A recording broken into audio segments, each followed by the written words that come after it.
Live from downtown Detroit, Local 4 News at 6 starts now. A scary scene outside a middle school in Macomb County as a 7th grader is hit by a car and rushed to a hospital. Tonight, there are a lot of people hoping that student can survive what her school described as a very serious crash. It happened this morning in Roseville, just outside the middle school at Martin Road and Barkman Streets. Sean Lay has been speaking to people who were there in the aftermath. And Sean, you've also learned the driver was on that street because of another accident not far away. We told you at 5 o'clock, the officer involved shooting here in Roseville happened on Groesbeck, just about a mile away from here. That scene diverted traffic this way. That's where a 12-year-old 7th grader was right here crossing to go to school in the crosswalk. She was struck by a vehicle by some of that traffic that was diverted here. You can see there's a crosswalk here. There are no stop signs, however, and no security guard. A mom rushed to the side of this young girl who was hit to help her. Well, tonight that mom is also trying to help all the students here by trying to add some safety issues that she says can easily be put in place.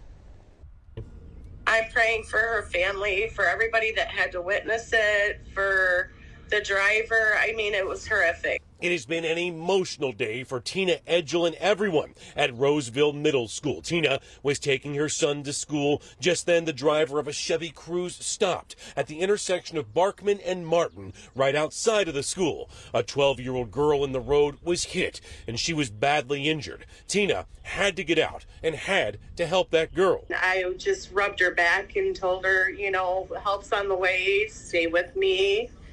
And, you know, I just prayed for her. Tina wanted to help that 7th grader at that moment, but now also wants to look out for the kids that go to this school. There are no lights or stop signs, just a crosswalk painted where the 12-year-old was hit. Today, Tina spent the day alerting everyone she could that this area needs to be made more safe for students. They don't have a crossing guard for the middle school kids there. I don't understand why there's no crossing guard, or at least make it a 4-way stop. Back here live, Tina getting a lot of traction here, a lot of support already by placing some of these issues on Facebook. And a lot of parents are saying, look, we can all get involved here and make some positive changes here about safety at the middle school. So we'll continue to follow up on that. In the meantime, the 7th grader, 12-year-old, she went right to surgery today. She's out of surgery tonight. Her parents are with her, certainly everyone hoping that she pulls through tonight. We're live in Roseville. Sean Lay, Local 4, back to you. Indeed we do. Okay, Sean, thanks. And Sean mentioned that other accident that affected that scene, which was a deadly police shooting. It started this morning with a pickup crashing head on into a semi. You see it here on surveillance video. It's on 12 Mile in Roseville. That driver has been identified as 53-year-old Frank Robles, a Roseville Schools employee. Police say when they approached Robles' vehicle, he had a knife in his hand and his wrists were cut. Robles refused to put the knife down as he walked toward one of the officers and was shot 9 times. Neighbors nearby say the scene was dangerous for everybody involved. Just looked like he was coming head on. If that was my guess, the way it hit, looks like he probably spun around, jumped out, and that's probably when it all went down. The driver of the semi wasn't hurt. Right now, both officers involved in that shooting are on paid leave during the investigation. The Macomb County Sheriff's Office will hold a press conference tomorrow morning to discuss additional information on this case. We've just learned of a twist in the race for Wayne County executive. That's right. Former Detroit City Councilwoman Monica Conyers wants to throw her hat into the ring. Conyers, seen here in the 2019 funeral for her husband, Congressman John Conyers, has submitted her name as a candidate in the August primary election. There's one problem. The state constitution says she can't hold public office until 2029 because of her 2009 felony conviction for soliciting bribes while on Detroit City Council. The law says any former public official convicted of a felony involving their office must wait 20 years before holding office again. It's a problem we've not had to deal with much in Michigan, knock on wood. We're talking about rolling electric brownouts. But that's the concern expressed in a new study concerning Midwest power supplies this coming summer. With a look at the issue, we turn to Local 4 business editor Rod Maloney. You know, here in Michigan, when you go to plug in an extension cord or the toaster, unless we've had severe weather, you have no problem getting power.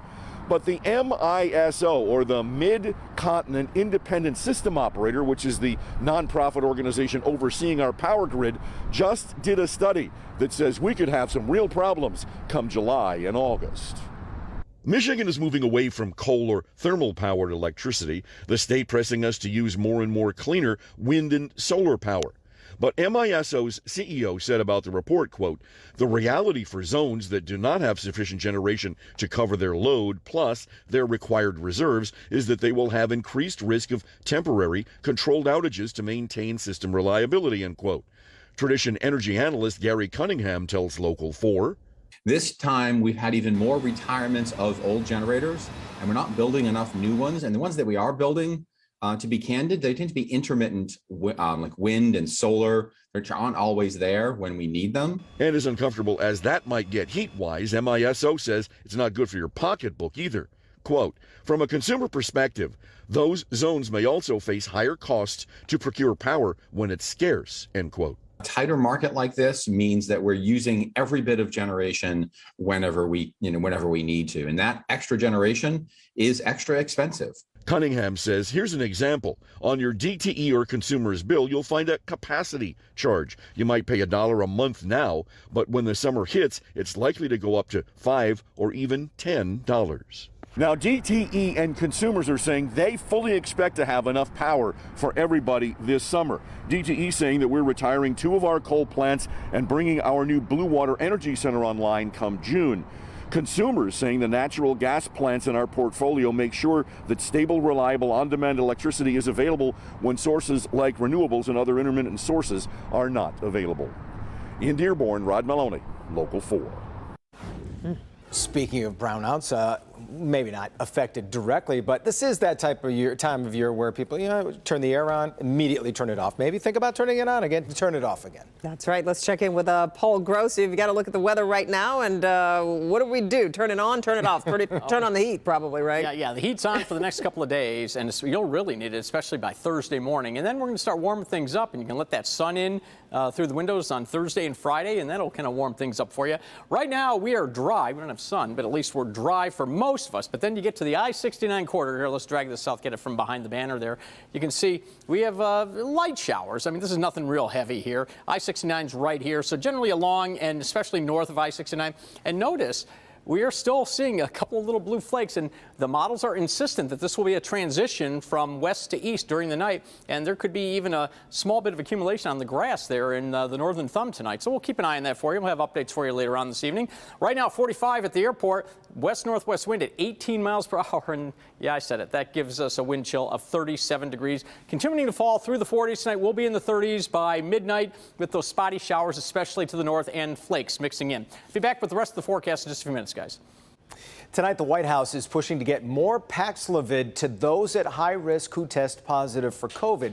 Paxlovid is the antiviral pill that can dramatically reduce the risk of hospitalization and death for patients who qualify because of older age or health problems. Dr. Frank B. George here with a closer look at why people are not getting it. Hi, Doc. Hey, Jason. Yeah, just among people that I know personally, there are some who clearly qualified but have been told they don't. Some have found that their doctors are requiring them to make an appointment, and some are being required to get a test again at a specific location. Meanwhile, others are being told that the drug is in short supply or that they're not sick enough to get it. All that really illustrates why this treatment is being underused. Treatments are really the next phase of this pandemic where we have to make these treatments, these highly effective treatments, widely available. Dr. Ashish Jha, the new White House COVID response coordinator, says the administration is taking 4 steps to make that happen. The first, doubling the number of pharmacies where it's available in coming weeks. Basically, every pharmacy in America should be able to get it. They're also launching a major effort to educate both doctors and patients about Paxlovid. We're going to do education of doctors so they become more familiar and start prescribing more. We're certainly going to focus on education of patients so patients understand that this therapeutic's out there. Although the drug was in short supply initially, that has changed. We now have a lot more Paxlovid available, and anybody who's at all at high risk, anybody who meets the FDA criteria, should be getting Paxlovid. Finally, the government hopes to take Paxlovid directly to areas in need. We're going to think about what the federal government can do in terms of surging test-to-treat sites, into locations so that we provide yet one more alternative for patients to get there. The bottom line is we want to make this therapeutic widely available to all Americans so people stop getting, particularly sick or dying once they get infected, if they get infected with COVID. Now, the state health department actually says dispensing of Paxlovid is up significantly in Michigan in recent days, so maybe the message is starting to get out. But I know I am certainly hearing from a lot of people who are still running into unnecessary hurdles. Yeah, and Doc, what's the best advice, I guess, if people who are at high risk and do test positive, what should they do? Well, Jason, you can certainly call your doctor and work with them to see if you qualify. And if so, maybe have them write you a prescription. But if you can't get a hold of your doctor quickly or the office maybe seems misinformed, you can also go to covid.gov to find a pharmacy near you that's participating in the Test to Treat program. That should be a one-stop shop for getting evaluated for the drug and then going home with it. Great advice. We appreciate it, Doc, as always. 2 more people have been indicted by the Justice Department for stealing unemployment benefits during the pandemic. The accused are Autumn Mims of Troy and William Haynes of Detroit. Investigators say Mims worked as a claims examiner for Michigan's Unemployment Insurance Agency. The indictment says she processed bogus claims using the names of unwitting third parties. The money ended up in bank accounts newly opened by Mims and Haynes. Documents linked to those accounts were found in Mims's home. The 2 face charges including wire fraud and aggravated identity theft. After more than 3 years, the North American International Auto Show is returning this fall. The show will run from September 14th through the 25th. It'll be based at Huntington Place, the former Cobo Hall, but will also have displays at the Hart Plaza and Detroit Riverfront. This year, the show is going to look a little different, too, with several indoor tracks, outdoor activities, and, of course, vehicle reveals. The Black Tie Charity Preview Gala will be held September 16th. Well, we hear a lot about the seizure of illegal items at the U.S.-Canada border, but this one is a little different. That's because it involves our Detroit Red Wings and one of the best seasons they've ever had. We'll have that coming up, and here's Megan Woods. People living, working in Royal Oak are sick of this new parking system. So far, we've garnered over 1,000 signatures. The action they're taking coming up.